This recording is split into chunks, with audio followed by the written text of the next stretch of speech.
Précédemment, dans le conte de fées. Qui va donc succéder à Fulbert de Fée? Son fils Casse-Pied, bien entendu. Je me rends à Nobleval, prêter hommage au roi. Pitié, je n'ai aucun désir de le rencontrer. Sire, un assassin a juré de s'en prendre à la princesse Frigigonde. Que cachez-vous dans ce sac, micro-ondes? Rien, je vous jure. Vous me mentez!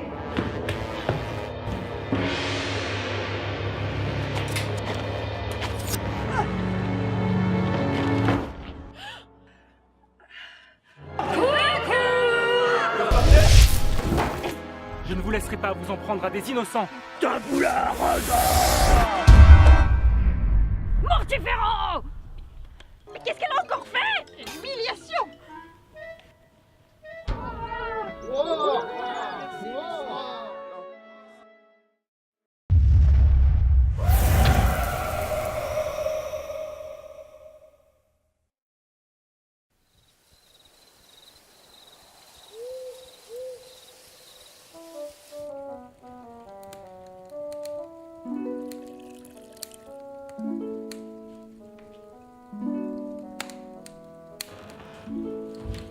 Ah, mamie, le mot confirme à l'instant que le jeune Casse-Pied sera à Nobleval demain matin. À l'heure pour les réjouissances. J'en suis fort aise, mon ami. Ce prince du Nord est décidément surprenant. J'apprends à l'instant qu'il vient de libérer une auberge du joug des sorcières de la forêt des cendres de lune. Un garçon prometteur. Au cas où ça ne se verrait pas au premier abord, je suis transportée d'allégresse. Avec un peu de chance, ces hauts faits sauront charmer notre petite Frigigonde. Charmer notre petite... Charmer Frigigonde?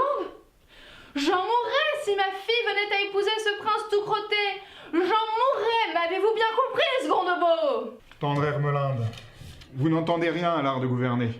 Quelle opportunité si, par épousailles, nous pouvions ramener cette branche éloignée et ses fiefs dans le giron de la monarchie. Et Casse-Pied est fort aimé de ses gens. Le peuple s'émeut d'un rien. Il me faut plus que quelques vilains secourus dans une sombre forêt pour regarder ce petit baronnet en héros. Allons, mamie, déridez-vous. Ce soir n'est-il point celui où mon chevalier d'amour prend d'assaut votre forteresse intime? Comment oublier? À chaque fois, ces instants héroïques me procurent. J'hésite entre une joie intense et une profonde douleur.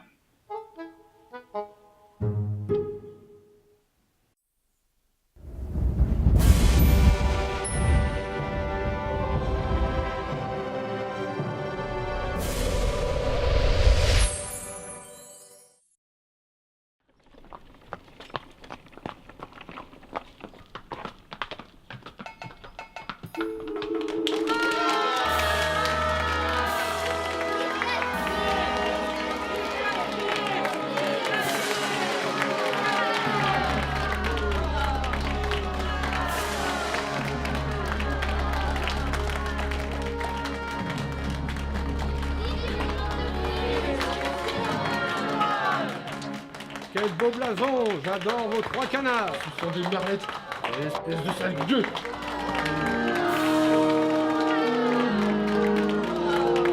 Salut à vous, braves chevaliers venus du Nord. Le roi Gondebaud et la reine Hermelinde ont eu vent de vos exploits. Je suis Pélinor Poutremolle, chambellan du roi et grand maître des cérémonies de sa majesté. Soyez les bienvenus au château de Grosse-Mouteur. Comme vos paroles sont agréables à mes oreilles, Seigneur Pélinor. Mettez pied à terre, Seigneur Casse-Pied, et vous, Seigneur Tristram. Je vais vous conduire de ce pas jusqu'au roi.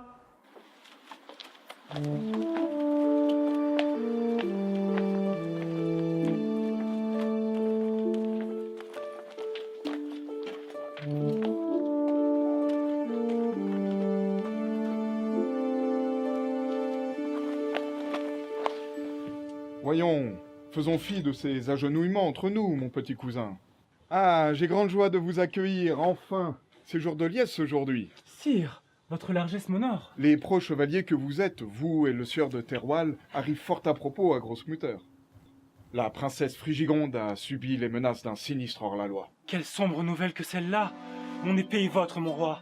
J'ai bravé bien des obstacles pour la mettre à votre service. Et vous prêtez hommage pour les terres de fées. Bah, remettons à demain toutes ces solennités à ce moment. Mais Ce soir, nous avons fort à festoyer. Nous ripaillerons autour d'un somptueux banquet que je donne en votre honneur. Et bien sûr, il y aura le bal. Le bal?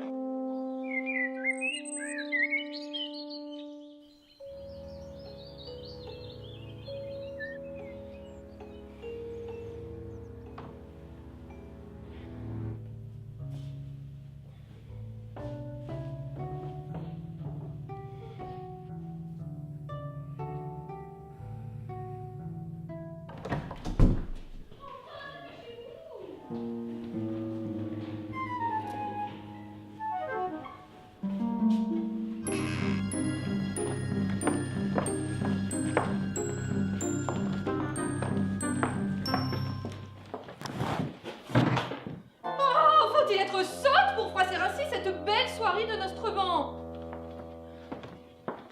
Quel tracas vous agite ton Frigigonde? Le banquet, le bal, les convives très chers. Et je n'ai rien de saillant à revêtir. Et la robe pervenche ne ferait-elle pas l'affaire? La robe pervenche? Vous plaisantez? Paraître au bal avec des atours aussi quelconques. Toute la cour sera présente et l'on attend de la princesse Frigigonde qu'elle impressionne notre hôte, le comte de fées. Croyez-moi, le prince Caspier sera facilement impressionné. Il a grandi dans le Nord, alors imaginez sa surprise en découvrant la cour de Nobleval. En êtes-vous certaine? Évidemment, je connais bien mon cousin. Votre cousin? Oui, par sa mère, la comtesse Hélène Déridin, ma tante, petite sœur de mon père. Nous avons grandi ensemble avant que j'entre à votre service. Plus de temps pour la généalogie d'Héridin Euphronie. L'heure est grave. Quelle est la couleur préférée de Caspier? Le bleu. Le bleu, c'est certain. Il aime aussi les nuances de vert, si ses goûts n'ont pas changé. Un grand merci, ma chère. Ma sœur, vous nourrissez donc un penchant pour le prince Caspier? Que? En voilà des fadaises. Mon devoir m'encline à plaire à nos invités. Et vous devriez faire de même, micro-ondes. Votre mine est épouvantable. Vous, là, ne restez pas plantés là à rien faire. Aidez-moi à tresser mes cheveux. Quelle idée de me tresser les cheveux, enfin! Reprenez vos esprits. Ce soir, ma coiffure sera déliée ou ne sera point. Avec un voile dont on narrera longtemps la beauté. Bien, madame. Pas avec ce méchant peigne de bois. Prenez donc celui en ivoire.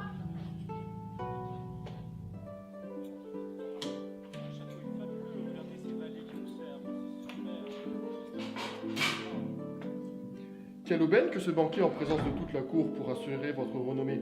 Quelques chansons de troubadours, quelques chroniques bien senties, et votre fortune est faite, mon cher. Votre appétence pour ces frivolités de cour force l'admiration, mon ami. Mais vous avez sûrement raison.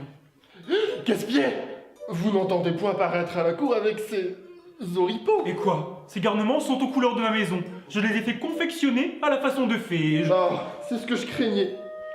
Cela va vous donner un air bien trop rustique pour une si aimable occasion. Et ce n'est point de cette manière que vous gagnerez le cœur de ces gens.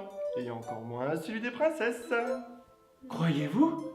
Mais d'ailleurs, pourquoi vous figurez-vous que je nourrirai le dessein de gagner le cœur des princesses? Voyons, mon ami, vous me disiez tantôt que vous rêviez de couvrir votre maison de gloire.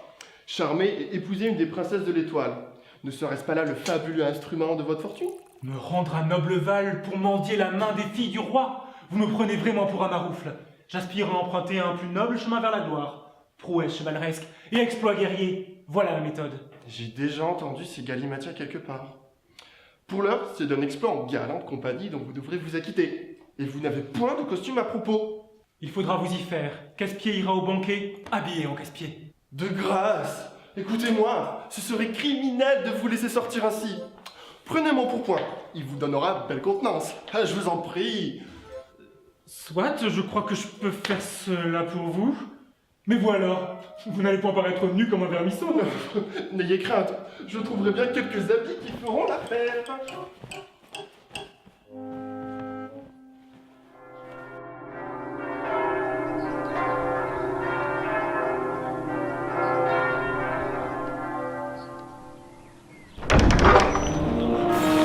La princesse Frigigonde, héritière du trône de Mimicrozène.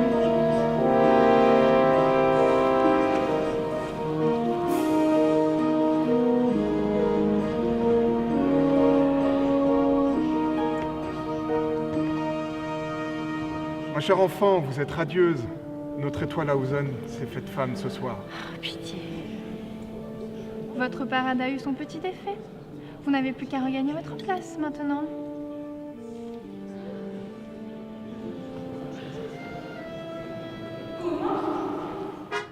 Le roi ne m'a pas invité. C'est un scandale. Vous me le paierez tous.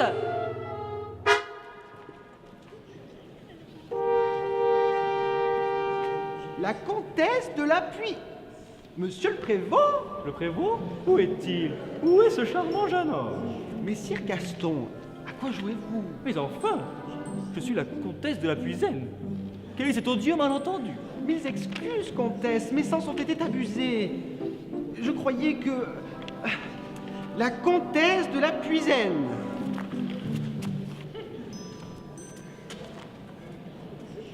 Le vicomte de Chaldéa a pris une nouvelle épouse. Elle est encore plus jeune que la précédente. L'âge semble plutôt réussir à la baronne du Ladon. Vous voyez comme elle est courtisée par 2 prétendants à la fois. Un veuvage prestigieux rendrait ravissante la plus laide des vieilles biques très chères. Frigigonde, regardez plutôt. Ne serait-ce pas nos invités d'honneur? Les 2 héros du jour ne paraissent pas si vaillants. Le comte de Fée, Caspier, Grimoire de Lannoy-Mortemart, et le seigneur Tristram, fils du comte Tancred de Terroil. Marchez d'un pas décidé, la tête haute, et n'oubliez pas de sourire. Tous ces gens sont avides de nouvelles coqueluches. Donnez-leur ce qu'ils veulent et vous serez très vite adoptés. Je vous remercie, Tristram, mais je suis moi-même un prince de l'étoile. Je retrouve les miens ce soir. Sachez, très cher, que mon père, le baron des Monts-Sablés, m'a désigné personnellement parmi ses 3 filles pour... Madame, faites attention, vous allez froisser.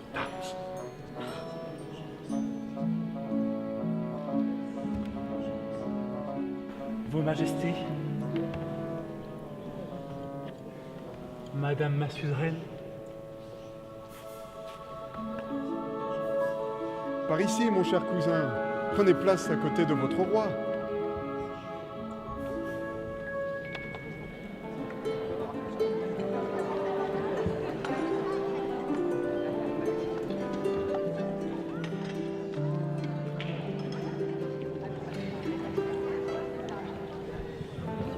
La bête commence à être particulièrement mais je pense que mon mari a 13 ans, c'est ça. Ça a potentiellement intéressant puisque au 3e mari, ça fait n'écoutant que mon courage, je fis alors payer son maléfice à cette odieuse sorcière en la pourfendant de mon épée. Était-ce un coup d'estoc? Madame s'y connaît, oui, en effet. Et elle a vu de son corps se transformant en poussière, les autres prirent la fuite, aussi sec. Et Eh bien, je libérai ensuite les pauvres gueux de leur méchante captivité.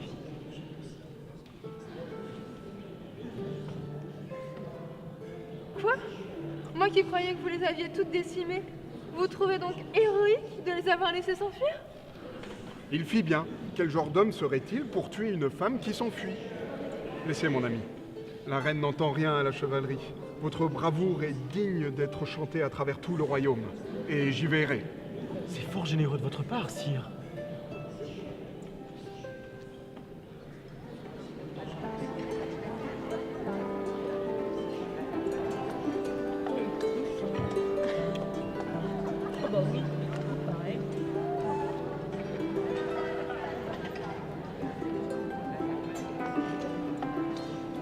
Quelle soirée grandiose. Il ne manque plus que mon neveu et elle aurait été parfaite. Le duc de Vaudémont? Oui, ce cher Vitéric qui gouverne les provinces du Sud. Lui et son épouse ont été retardés durant leur voyage. J'avais espéré qu'ils fussent arrivés à temps pour les festivités. Quelle chance qu'il ne soit pas là pour nous gâcher la fête. Quel sinistre personnage. Sa réputation est on ne peut plus macabre. Voyons, Tristram, que ne faites-vous grand cas des rumeurs de vieilles mégères? Ah, la famille. À propos, j'aurais aimé vous présenter mes plus sincères condoléances pour votre père. J'ai été très attristé d'apprendre sa mort si brutale. Merci, sire. J'en suis très touché. Méfiez-vous des gens qui vous entourent, mon beau cousin. La mort de Fulbert...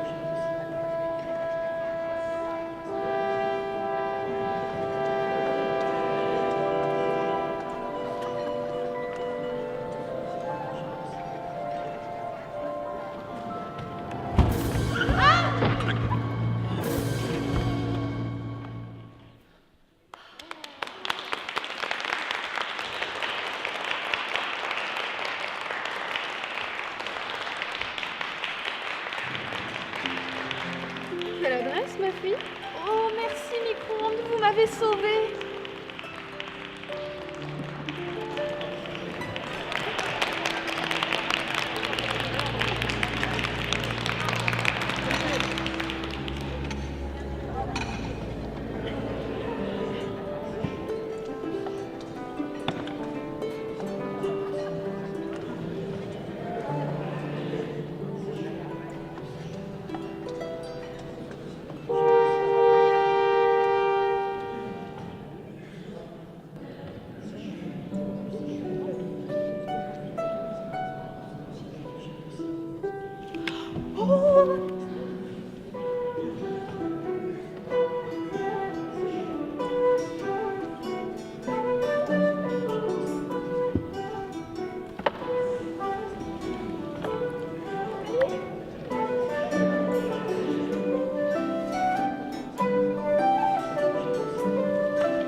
Mère, je vais prendre congé.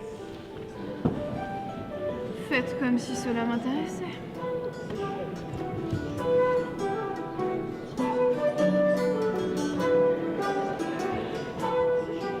Princesse Micro-ondes m'accorderait une sentence. Dans tes rêves.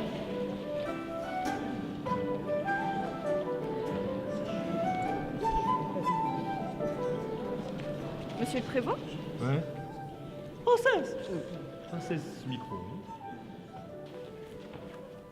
Que faisiez-vous habillé ainsi?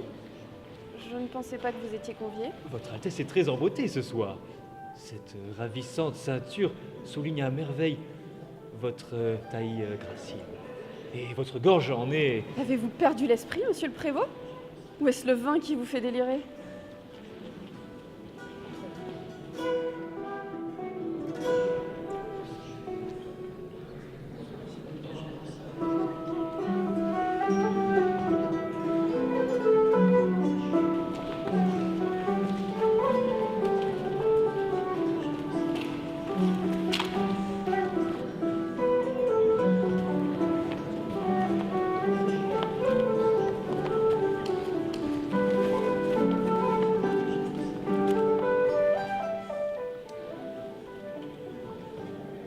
Je n'ai jamais vu une soirée aussi triste.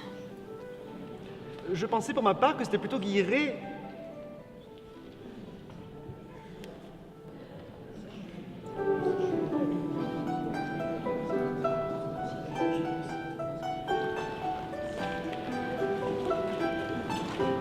Prince Caspier, mon père le chancelier m'a informé que le roi vous tenait en haute estime. Je vous remercie, madame. Thomas de Milicia, dame du Trébuquet. Je suis issue d'une grande maison d'art brillant, du cœur du royaume en somme. Que ne pouvez-vous en dire autant, cher comte de fées? Ne vous en déplaise, madame, je suis Il ne moi-même... suffit pas de courir la campagne à dos de canasson pour se faire un nom parmi les puissants. Si vous voulez un conseil... Prince Caspier, je vous en conjure, faites-moi danser. Mes sœurs vont être tellement jalouses. Le prince Caspier, chevalier, hors pair et danseur émérite.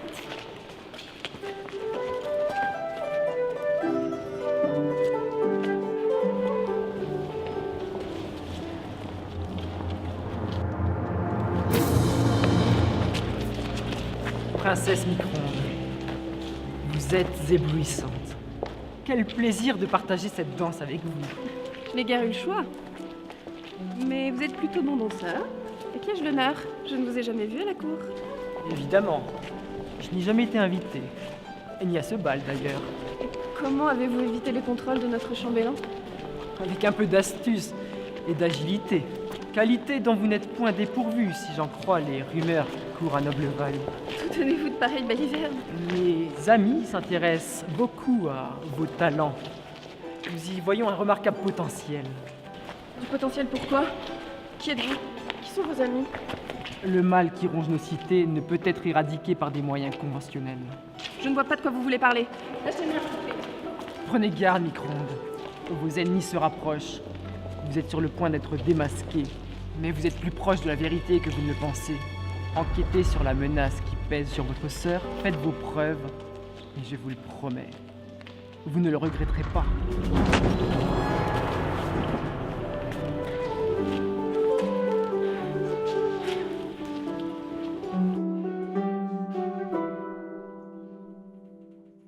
Brille fort comme une étoile. C'est ma chanson! Brille fort comme une étoile. En quête de galanterie, princesse dont l'astre lui. Viens après, c'est à toi. Tu es l'étoile de sa vie.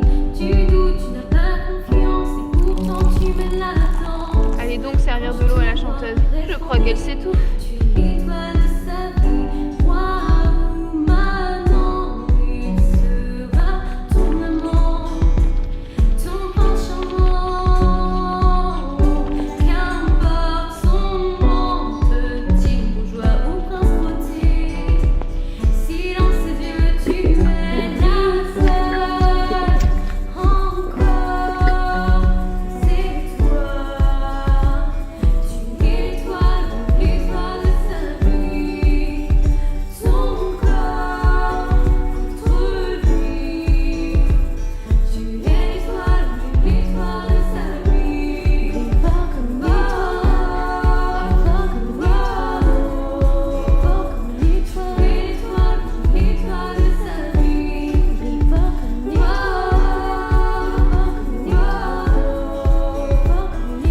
Brille fort comme une étoile de sa vie. Lumière précise ta tête, tu vas faire des étincelles. Laisse sa magie opérer. Tu es l'étoile de sa vie. Un pas, il est à toi. Ne s'affranchit dès la croix. Un feu ardent le consume. Tu es l'étoile de sa vie. Faut pas perdre ta timidité. Laisse-toi aller. Car dans ses yeux tu es la seule. Encore c'est toi. Tu es l'étoile de sa vie. Ton corps contre lui. Tu es l'étoile de sa vie. Brille fort comme une étoile. Brille fort comme une étoile. Tu es l'étoile de sa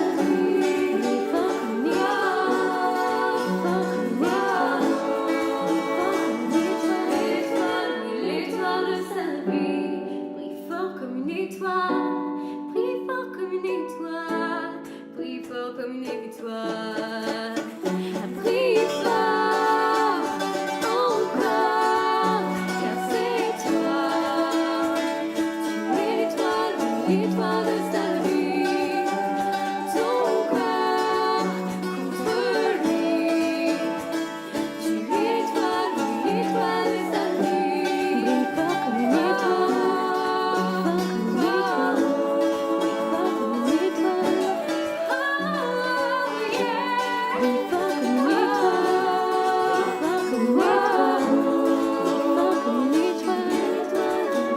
de sa vie. Brille fort comme une étoile. Brille fort comme une étoile. Brille fort comme une étoile.